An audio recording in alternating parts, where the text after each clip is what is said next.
안녕하세요. 달이 참 아름답네요입니다. 오늘 읽어드릴 책은 기류의 책 출판사에서 펴낸 각소현 지음의 이쁘게 나이 드는 당신이 좋다입니다. 내가 살아온 삶. 혼자만 착한 당신, 이제 그만하자. 나를 드러내도 괜찮다. 정은 씨는 자신을 위해서는 돈을 거의 쓰지 않는다. 귀찮아도 할인 품목을 골라서 장을 보고 한여름 복날엔 집에서 삼계탕을 끓인다. 그렇게 전략해서 모은 돈은 남편이나 자식들을 위해 쓴다. 그런데 가만히 보니 남편과 아이들은 돈을 막 쓴다. 돈 아끼라는 얘기 좀 그만하라며 가족들이 똘똘 뭉쳐 따질 때는 그렇게 허망할 수가 없다. 그런데 어느 날 거울을 보니 화려함과는 거리가 먼, 아니 검소하기 짝이 없는 중년 여성의 건조한 표정이 눈에 들어왔다. 갑자기 그동안 희생한 대가가 이건가 싶은 생각이 밀려들었다. 가족들을 위해 아끼고 살아왔건만 가족들이 알아주지 않는 현실이 마음에 꽂혔다. 그래, 결심했어. 그녀는 이제라도 자신을 위해 돈을 쓰기로 마음먹었다. 망설이다가 혹은 미루다가 못하게 될까봐 그녀는 바로 집에서 나와 근처 쇼핑몰로 갔다. 그 안에 있는 문화센터에 회원 등록을 하고 원피스를 포함해 옷도 몇 벌 샀다. 저녁에는 가족들 앞에서 오랜만에 산 옷을 입고 패션쇼를 했다. 그런데 가족들은 낯설어 할 뿐 호응을 하지 않았다. 예쁘다거나 잘 어울린다는 한마디 하는 것이 그렇게 힘든 일일까? 나는 이러면 안 되는 걸까? 가족들이 남 같았다. 가족들은 희생만 하던 정은 씨가 갑자기 자기를 챙기는 모습을 곱게 보지 않았다. 아들은 더운 날에도 선풍기를 돌리던 짠순이 엄마가 에어컨을 켜고 카페에 가서 아이스 아메리카노를 마시며 시간을 보내고 오는 모습이 이상하다고 했다. 남편은 새 원피스를 입은 모습이 낯설다며 갑자기 왜 낭비하느냐고 했다. 남을 위해 사는 사람은 자기에게 인색하다. 자기를 위해 돈을 쓰고 자기의 욕구를 들여다보는 것을 어색해하고 괜히 미안해한다. 주변 사람들은 자기에게 인색하던 사람이 갑자기 변하면 당황하며 무슨 일 있어라고 묻는다. 마치 맨날 술값을 내던 친구가 어느 날부터 지갑을 열지 않으면 뒤에서 수군대듯 늘 주기만 하던 사람이 그렇게 안 하면 자기밖에 모르는 개인주의가 됐어라며 뒷말을 한다. 이제부터 나를 챙기겠다는데 그 마음을 주변 사람들은 받아들이지 못한다. 이해해 줄 거라고 믿었던 가족조차 그렇다. 개인의 욕망보다 가족이라는 집단을 먼저 생각하는 것이 가족주의다.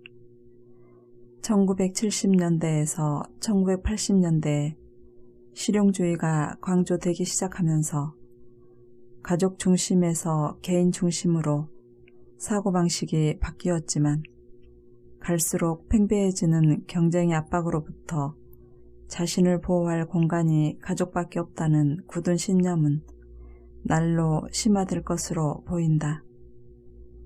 그런 점에서 우리나라에는 가족주의의 종말이 없다.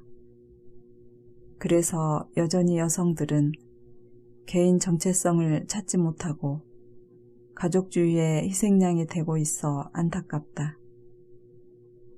희생은 분노와 원망을 낳는다. 나 한 사람만 희생하면 가족이 편안할 것 같아서 자신을 혹사시키며 살아온 엄마들이 대다수다. 그런 엄마들의 머릿속은 아이들은 나보다 더 잘 살아야 해. 남편이 승진할 때까지만 견디자라는 생각으로 가득 차 있다. 그런데 자녀가 내 뜻대로 되지 않고 남편의 승진이 자꾸 미뤄지는 데다 명예퇴직에 압박까지 있다면, 그래서 지금의 희생이 영영 끝났지 않을 것 같다면 어찌할 것인가. 내게 남은 것은 무엇인가라는 회한이 밀려오면서 참았던 분노가 상대를 향해 솟구칠 것이다. 어쩌면 그런 위기 상황에서 필요한 것이 가족의 힘일 텐데 말이다. 그래서 가족을 위해 살아가는 엄마일수록 분노가 남지 않을 만큼만 희생하고 자신에게 투자하며 살아야 한다. 이제까지의 희생이 헛수고라는 생각이 들지 않으려면 남을 챙기는 만큼 자신을 챙겨야 한다. 그래야 원하는 대로 상황이 흘러가지 않더라도 원망이 남지 않는다. 베풀고 후회하느니 처음부터 안 하는 게 낫다. 희생하며 가족만 챙기는 건 어쩌면 가족에게 죄책감과 부담감을 심어주는 일이 될 수도 있다. 정은 씨가 그렇게 자랐다. 정은 씨는 부모의 희생을 양분삼아 자란 사람이다. 그녀의 부모는 그 당시에는 꿈도 꾸지 못할 해외 유학을 보내주었다. 형편이 안 되는데도 부모가 고생해서 무리한 유학을 보내준 사실을 그녀는 너무나 잘 알고 있다. 그래서일까? 그녀는 해외 유학에 보람도 없이 그저 가정주부로서 평범한 삶을 살아가는 자신이 내세울 것 없는 사람처럼 느껴진다. 그리고 부모만 보면 미안하고 죄스럽다. 그런 마음의 짐을 덜어놓는 길은 자녀를 잘 키우는 것이라는 생각에 자신이 못 이룬 꿈을 대신 이루어지길 바라는 소망을 보태 자녀 교육에 안간힘을 쓰고 있다. 하지만 자녀는 자녀의 삶이 있다. 자기가 진 마음의 짐은 결국 자기가 해내야 할 몫이며 그 누구도 대신 해줄 수 없다. 내 꿈을 대신 이루어질 대상을 향한 과도한 희생은 집착으로 변질되어 또 다른 희생자를 낳는다. 또한 희생만 하는 사람, 즉 엄마가 배제된 가족의 행복은 오래가지 못한다. 내가 나를 알아주어야 한다. 이제라도 자신에게로 관심을 돌려야 한다. 자기에게 관심 갖는 것에 죄책감을 갖지 않아도 된다. 혹 갑자기 변한 자신을 향해 누군가가 이기주의자라고 말해도 신경 쓰지 말자. 그런 말은 처음에 잠깐 나올 뿐 곧 사라질 소리다. 착한 사람 콤플렉스도 버리자. 착하다는 말은 듣지 않아도 된다. 평생 무의식적으로 해오던 습관을 바꾸려면 강하게 거부해야 하듯 착한 사람 콤플렉스도 의식적으로 쫓아내지 않으면 자꾸 수면 위로 올라온다. 그 대신 지금 내게 가장 필요한 것은 무엇일까를 꾸준히 생각하자. 쉼과 여유인지, 일의 성취인지, 물질의 풍요인지, 감정 해소인지 생각해보자. 남을 책임지는 것만큼이나 자신의 욕구를 돌아볼 책임이 자신에게 있다는 사실을 마음에 새기자. 그렇다고 해서 자신을 몰아붙이지만 말고 변호할 여지를 주자. 비난의 소리는 외부로부터 오는 것보다 내 안에서 시작되는 경우가 더 많다. 희생하면 언젠가는 알아주겠지라는 생각을 버리자. 누군가 나를 알아주는 것이 뭐 그리 중요한가. 남에게 돌렸던 관심과 애정을 이젠 나 자신을 위해 쓰자. 나이 들어감을 인정하기. 나만 아픈 게 아니다. 건강 염려증 때문에 겉늙는다. 의학저널 렌시스에 따르면 2030년의 남녀 기대 수명이 한국은 여자 91세, 남자 84세다. 100세 시대는 가까워오는데 요즘 사소한 질병을 크게 인식해서 죽을 병에 걸렸다고 생각하는 사람이 늘고 있다. 2016년 건강염려증으로 진단받은 사람은 모두 3,817명이었다. 40, 50대가 36.5%로 거의 40%에 달했다. 입안에 난 작은 뾰루지 하나, 위가 더부룩한 만성 소화불량, 관절염까지 한꺼번에 내 몸을 괴롭히면 기분은 급격히 우울해진다. 난 끄떡없어라며 건강을 믿다가 병을 키우는 경우도 많기에 건강에 대한 적당한 불안은 건강을 체크하고 관리하는 데 도움을 준다. 하지만 신체적 질병은 없는데 염려가 지나쳐서 먹지도 않는 건강식품을 사두거나 일주일 중 며칠은 병원 가는 일로 스케줄을 잡아놨다면 괴로운 일이다. 의사로부터 병이 없다는 말을 듣고도 6개월 이상 여러 병원을 전전하고 있다면 건강 염려증을 의심해봐야 한다. 밤새 소변 보느라 잠을 못 자는 빈뇨도 알고 보면 민감해서 오는 경우가 많다. 병원에서 검사를 받아봐야 정확한 원인을 알겠지만 건강하다는 진단이 나와도 믿지 못하고 병에 걸렸다는 생각에 집착하면 삶의 균형이 깨져버린다. 건강에 대한 집착은 실제 병에 걸린 것과 같은 통증이나 증상을 보이기도 하며 우울과 불안으로 인해 불행감을 느낀다는 점에서 고통스럽기는 마찬가지이다. 체형이 20대가 아니듯 건강도 20대에 팔팔하던 때와는 다르다. 그러니 과거의 몸에 집착하기보다는 현재 변해가는 내 몸을 인정하고 어떻게 잘 지낼까를 고민해야 한다. 자기 몸과 사이가 좋은 사람일수록 건강하다. 살면서 암에 걸릴 수도 있고 병든 가족의 고통이나 상실을 지켜보면서 건강염려증이 생길 수도 있는데 그것도 일종의 건강 트라우마다.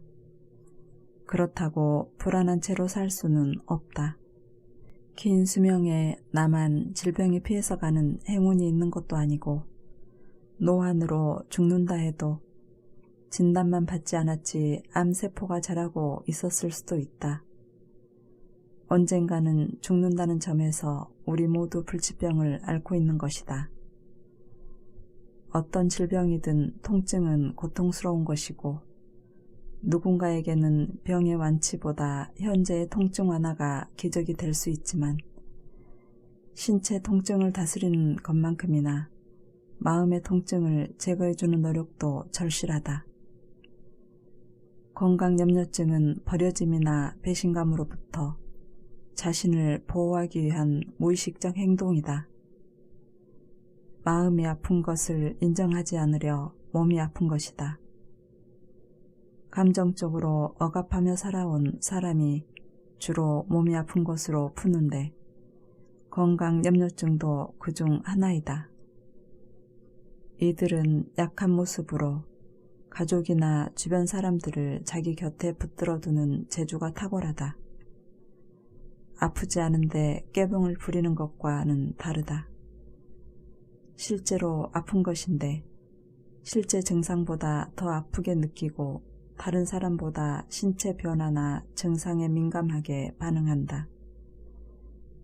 그로 인해 보통 사람보다 5살, 심하면 10살 많은 사람처럼 골골거린다. 몸을 덜 움직이고 우울도 겹치면 상황이 더 심각해져 작은 병을 큰 병으로 만드는 원인이 된다. 건강염려증만큼이나 자신을 건늙게 만드는 것도 없다. 햇빛 쐬기와 운동, 긍정적 사고가 답이다. 누구나 약간의 건강염려증은 안고 산다. 그러나 그 수위는 스스로 조절해야 한다. 건강염려증이 지나치면 없던 병도 생겨난다. 그래서 때로는 내려놓는 것도 치유의 한 방법이 된다. 수민 씨는 가글을 할 때마다 입속 점막이 심하게 따끔거리고 아팠다. 입안을 들여다보니 점막 피부에 검붉은 반점이 보였다. 피부염? 혹시 피부암은 아닐까? 고민하다 대학병원에 갔다. 대기 환자는 잔뜩 밀려 있었고 오랜 시간을 기다려 5분 정도의 의사와 면담을 했다. 의사는 입안을 여기저기 살피더니 심각한 문제는 아니네요라고 말하고는 돌아가라고 했다. 집에 돌아온 수민 씨는 찜찜했다. 그리고 며칠 후 다른 병원을 찾았다.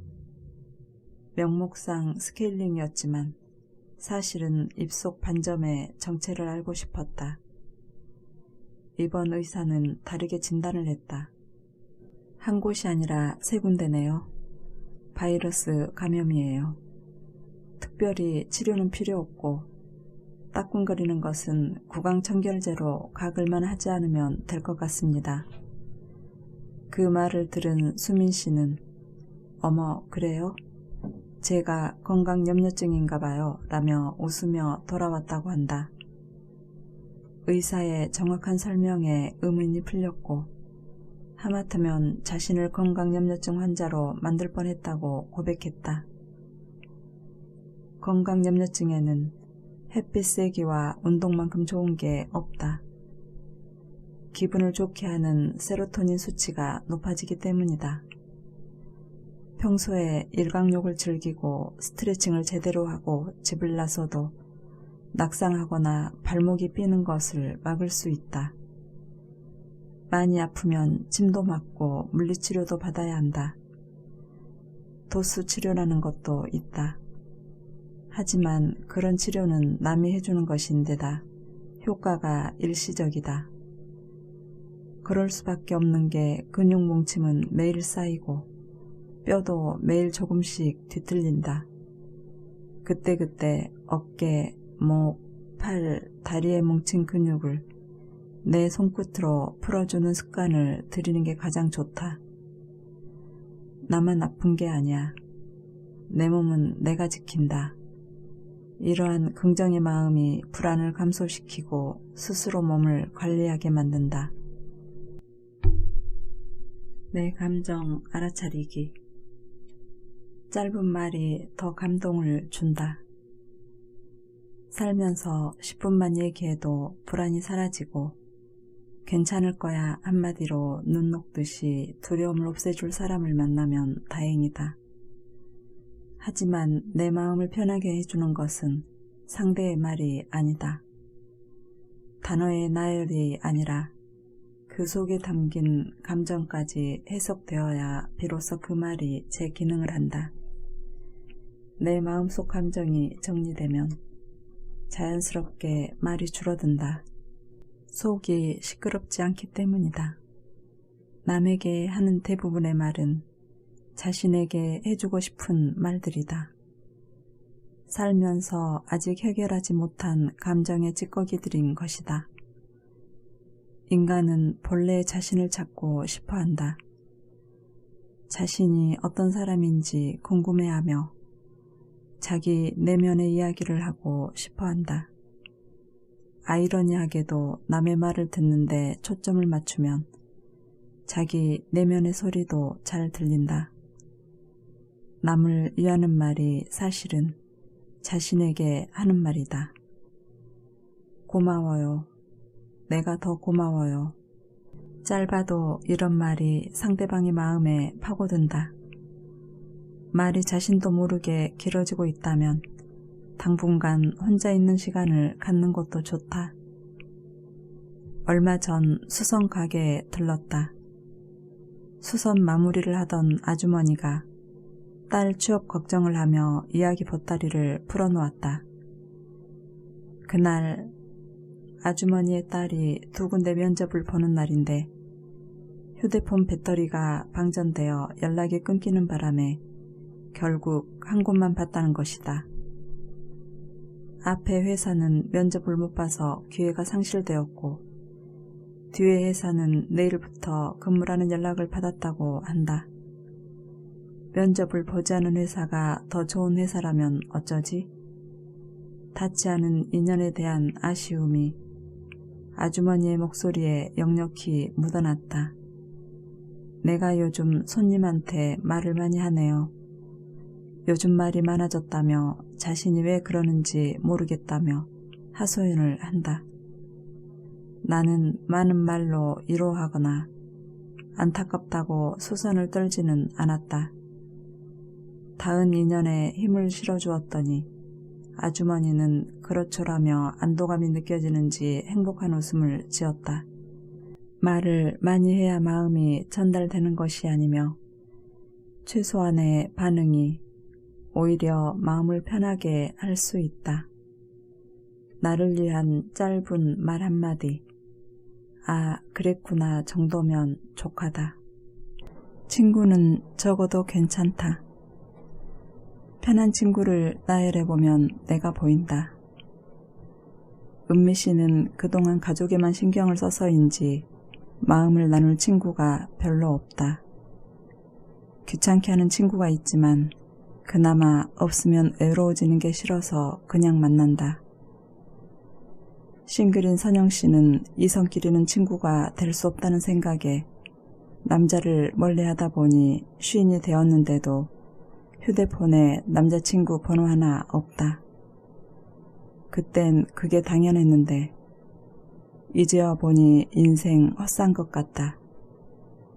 친구를 통해 나를 보게 된다.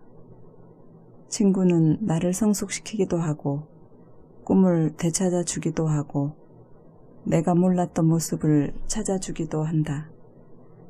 그런데 왜 친구를 남자, 여자 나이로 구분하는지 모르겠다. 10대의 친구를 남녀로 구분하기 시작해 연애하고 결혼을 하면 그 벽은 더 높아진다. 배우자를 의식해서이기도 하지만 스스로 이성과의 만남에 제한을 두기도 한다. 그런데 나이가 들어가면서 좋은 점이 있다. 남자를 봐도 짜릿하지 않고 한 인간으로 보인다. 남자친구, 애인, 친구를 구분짓던 때를 훌쩍 넘어 인간으로 만나게 된다. 카페 주인, 식당 할머니, 옆집 사는 유치원 아이와 친구가 될 수 있다. 갑자기 친구하자고 할 수도 있지만 자연스럽게 눈인사, 쿠키 하나 건네는 다정한 행동, 상대방이 쓰는 언어에 관심을 보이다 보면 많은 친구가 생긴다. 진영 씨는 나이가 적거나 또래인 남자들과는 불편하다. 편한 순서를 나열해보라고 했더니 나이 많은 사람, 여자, 남자 순으로 꼽았다. 나이가 많거나 권위가 있는 대상은 부모 같아서 편하고 여자는 보통이다. 하지만 남자들은 나이에 관계없이 불편하다. 생각해보니 자란 환경이나 남편 모두 보수적이라 그 영향이 있는 것 같았다. 이와 정반대의 성향도 꽤 있다. 중년들에게 두려움 없이 친구를 만나보라고 하면 옛 친구가 좋다거나 지금 친구도 유지하기 힘든데 무슨 새로운 친구를 사귀느냐, 젊은 친구들이 친구해주겠냐고 되묻는다. 하지만 단지 나이가 많아서가 아니라 이기심, 아집, 구태연함과 같은 성향이 걸림돌이 되는 경우가 많다. 소꿉친구나 동창이 편할 수는 있지만 자세히 들여다보면 말이 잘 통하지 않아 서로 다른 얘기를 하는 경우가 많다. 각자 다른 방식으로 살아왔다면 더욱 그렇다. 기본적으로 성격이 아무리 비슷해도 살아오면서 가치관이나 인식 방식이 달라졌을 테니까. 오랜 친구였다는 이유만으로 힘든 관계를 억지로 유지할 필요는 없다. 다른 세대 혹은 다른 성별과 교류한 경험은 모험과 호기심을 넘어서 내 안의 다양한 자아를 만나게 한다. 헤르만 헤세의 책 데미안은 중년들이 내면 속의 성과 악, 내적 성장, 꿈, 진정한 자신을 찾아가는 데 도움이 된다. 데미안의 주인공 싱클레어가 데미안과의 만남을 통해 성장한 것처럼 말이다. 친구는 자신의 다른 자아일 수 있다. 나와 유사한 그림자를 가진 사람을 만나면 강하게 끌린다. 실패나 아픔, 상처가 비슷하면 공감대가 형성되면서 친구가 된다. 살다 보면 몇 번은 그런 인연을 만나는데 그 만남은 행운이라 할 수 있다. 친구란 서로를 빛나게 하는 관계이다. 카페, 술집, 영화관, 미술관, 산책길, 도서관, 종교기관에 가게 됐을 때 같이 가고 싶은 친구 목록을 작성해보자. 두세 항목에 이름을 올리는 친구가 있는가 하면 한 항목에만 이름을 적게 된 친구도 있을 것이다. 친구로 인해 내 삶이 풍성해지고 든든하다면 얼마나 좋을까. 존재만으로도 충분한 친구 하나를 꼭 만들자. 그러려면 내가 먼저 그런 친구가 되어야 한다. 자신을 먼저 성숙시키는 사람이 좋은 친구를 만날 수 있다. 관계를 함부로 하지 않는 사람, 평소에 만남을 소중히 하고 흘려버리지 않는 사람에게 좋은 만남이 기다린다. 영화 비긴 어게인의 주인공 댄과 그레타는 우연히 만나 서로의 음악 성향과 이야기를 공유하며 뉴욕 거리를 누빈다. 클럽에 들어가 함께 춤을 추고 음악과 분위기에 흠뻑 빠진다. 그레타와 댄의 대화에서 친구의 의미가 떠올랐다. 가장 따분한 순간까지도 갑자기 의미를 가지게 되니까 이런 평범함도 음악을 듣는 순간 아름답게 빛나는 진주처럼 변하지. 음악의 자리에 친구를 대입해도 좋다.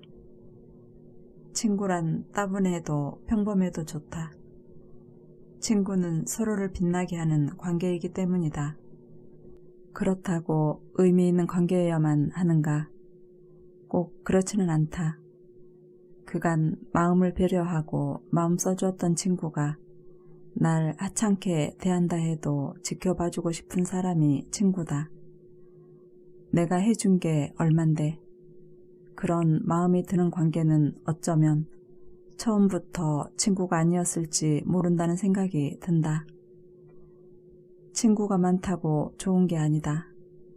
친구란 진짜 나를 위로하고 성장시키는 몇 명이면 된다. 관계도 미니멀리즘이 필요하다.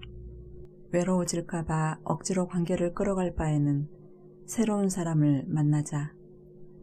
말하지 않아도 통하는 성격이 비슷한 친구뿐만 아니라 나의 단점을 지적해주는 반대 성격의 친구도 있어야 한다.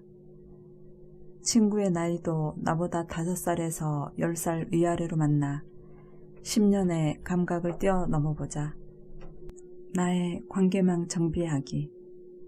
감당할 수 있을 만큼만 하면 된다. 못해준 것보다 더 나쁜 것은 죄책감. 은정씨는 결혼 10년 만에 이혼을 하고 고등학생, 연년생 아들, 딸을 키우며 살고 있다. 학습지 교사를 하면서 아이들 교육비와 아파트 융자금을 갚아나가는데 턱없이 돈이 부족하다. 새벽에 나가 제과점에서 아르바이트를 하고 오후에 학습지 교사를 하고 나면 귀가 시간이 밤 10시가 넘는다. 아이들이 밥은 알아서 챙겨 먹지만 반찬이며 간식이 부실해 늘 미안하다.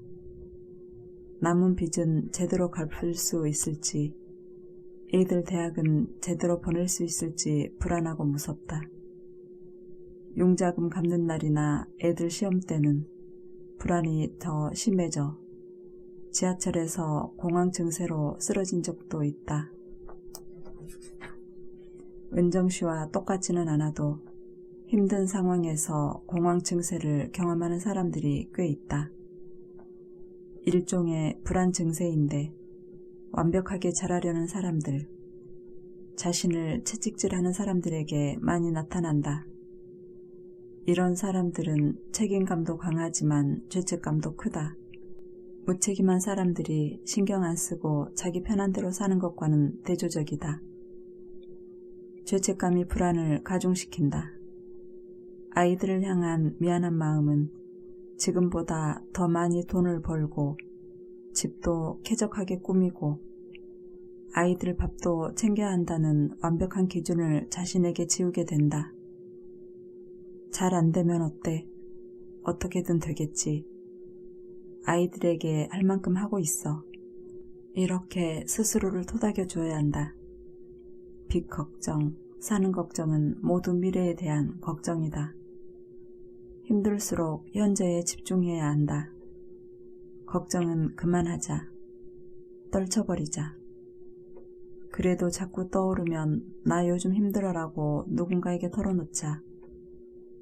지금의 상황을 비밀로 간직한다고 내가 더 근사해지는 것도 아니고 숨긴다 해서 그들이 모르는 것도 아니다. 또 안다고 도움을 주는 것도 아니며 어차피 내가 해야 할 몫이지만 최소한 마음은 가벼워질 수 있다. 공항 발작은 사람이 많은 출퇴근 시간이나 지하철, 버스 같은 분주한 상황, 밀폐된 공간에서 많이 발생한다. 그럴 때는 일단 지하철에서 내려서 환기가 된 장소로 이동하거나 버스의 창문을 열어야 한다. 하지만 당장 쓰러질 것 같을 때는 옆자리나 앞에 있는 사람에게 도움을 청하자. 낯선 사람이지만 나를 도와줄 것이라는 확신만으로도 도움이 된다. 그 방법이 싫다면 언제든 전화를 받을 수 있는 가족이나 친한 사람의 휴대폰 번호를 단축키로 저장해놨다가 위급한 상황에 전화를 하면 목소리만 들어도 불안이 쑥 내려간다. 당황해 아무 생각이 나지 않을 때에는 대처 방법도 들을 수 있으니 효과적이다. 힘든 것을 숨기려다가 오히려 병이 생긴다. 늘 그리운 존재, 엄마. 갑자기 약해진 엄마. 78살 엄마는 몇 년 전부터 갑자기 치매 증상을 보였다. 방금 했던 얘기도 잊어버리고 식사를 하고도 밥을 달라고 한다. 길을 잃고 밤늦게 귀가한 적도 있다. 40살인 윤미 씨는 지금 그런 엄마를 돌보고 있다. 엄마는 치매약을 복용하고 있지만 크게 호전되고 있지 않다. 변비 때문에 관장을 해야 하고 낙상사고 후에 집에 오래 누워 계시다 보니 욕장이 생겨서 머리 감기고 목욕시키는 것까지 윤미 씨가 다 한다. 엄마를 다른 사람에게 맡길 수 없어서 남편과 의논한 끝에 윤미 씨는 직장을 그만두었다. 아기처럼 윤미 씨만 찾아 좀 쉬려고 소파에 앉기가 무섭게 달려가야 한다. 갑자기 물 달라고 소리를 지르며 화를 내거나 욕도 한다. 엄마의 변해가는 모습에 지치다가도 해외여행 한번 못하시고 돌아가실 것을 생각하면 마음이 아프다. 정정해 보여도 나이는 속일 수 없다. 7순, 8순이 되면 엄마는 약해지기 시작한다. 어느 날 갑자기 암에 걸려 투병 생활이 시작되기도 하고 치매로 정신을 잃기도 한다. 엄마, 아무 걱정 말고 건강하기만 해요. 딸들은 엄마가 쓰러져도 다시 일어설 것이라는 믿음이 있다. 엄마를 잃는 것을 상상하기 힘들어한다. 딸들은 성인이 되면서 엄마와 갈등을 시작한다. 엄마의 좋은 말도 잔소리로 들리고 엄마처럼 살지 않겠다고 결심도 한다. 그렇게 엄마와 한번 아주 멀어진다. 그 다음엔 급속히 가까워지는 계기가 있다. 결혼하면서 엄마와 헤어지는 것에 애틋해서 그렇고 그 다음은 엄마가 병이 났을 때다. 알게 모르게 딸들은 엄마와 정서적으로 통한다. 엄마가 불행해지는 순간 딸들도 마음이 무너져 내린다. 남편과 아이도 그 순간엔 보이지 않는다. 엄마의 불행에 울다 제정신이 들기까지 몇 달이 훌쩍 지나기도 한다. 그리고 이유를 찾기 시작한다. 평소에 운동을 안 했으니 그렇지. 그렇게 병원 가기를 싫어하더니 병을 키웠어. 아픈 엄마를 향해 비난의 화살을 쏜다. 물론 평소 관리를 잘하면 질병의 시기를 조금 늦출 수는 있다. 예를 들면 좋은 음식, 좋은 수면, 규칙적인 운동, 정기검진, 낙천적인 성격, 자연을 가까이 하는 삶과 같은 것들이다. 하지만 관리를 잘해도 질병은 찾아오기 마련이다. 엄마는 딸이 약이었을 때 손톱을 깎아주고 귀지를 파주고 목욕을 시켜주었다. 행복한 콧노래로 자장가도 불러주었다. 이제 딸이 엄마를 그렇게 해드릴 차례가 된 것이다. 엄마 부양을 예상하지 못한 것은 아니지만 막상 다가오면 당황한다. 잘할 수 있을지 겁이 나다가도 내 인생은 뭔가 하는 무기력에 빠지기도 한다. 보험이라도 들어놓을 걸 그랬나 후회도 되고 끝도 없이 들어가는 병원비와 요양비에 마음에 먹구름이 끼기도 한다. 빠르면 30대에 늦으면 40, 50대가 되어 대부분 겪는 일이다. 나는 피해가겠지 생각한 사람일수록 이런 상황을 더 힘들어한다.